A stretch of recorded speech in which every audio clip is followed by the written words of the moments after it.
Ancora musica dal sound internazionale all'Istituto Superiore di Studi Musicali Arturo Toscanini di Ribera, una masterclass di chitarra con il docente irlandese Benjamin Dwyer, un appuntamento estremamente interessante per gli studenti dell'istituto che hanno avuto la possibilità di essere ascoltati da un docente d'eccezione e ricevere importanti consigli per affinare la propria tecnica, un evento fortemente voluto dal direttore del Toscanini Claudio Montesano, che ancora una volta è riuscito a portare a Ribera una personalità di spicco del panorama musicale internazionale. Seguiamo le linee guida del nostro ente finanziatore, che è la provincia regionale di Agrigento, che non finisco mai di ringraziare per l'appoggio finanziario, perché ricordiamo che l'istituto è una creatura della provincia regionale di Agrigento, istituita da questa amministrazione e finanziata da questa amministrazione in attesa della statizzazione, quindi del passaggio proprio sotto lo Stato.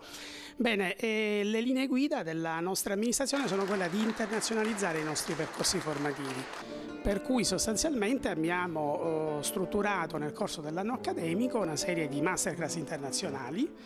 Una di questa settimana è di Benjamin Dwyer, un noto chitarrista e compositore irlandese, professore dell'Accademia Reale di Dublino, che è stata molto apprezzata, molto partecipata. Abbiamo avuto anche studenti provenienti da altre città della Sicilia.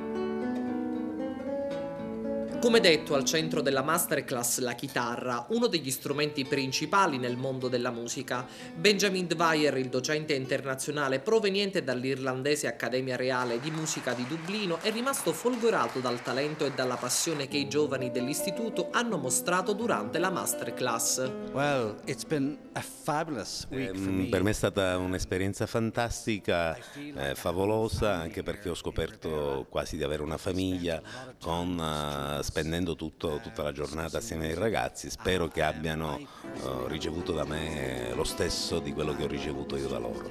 Ha trovato qualcuno che secondo lei abbia davvero delle grosse speranze per il futuro di sfondare in questo campo? Well, I won't talk about any specific student. Non voglio parlare di nessun studente in particolare, però la cosa che in più mi ha impressionato è il fatto che i ragazzi hanno una grandissima curiosità di apprendere e assimilano immediatamente le cose che io ho cercato di trasmettere loro.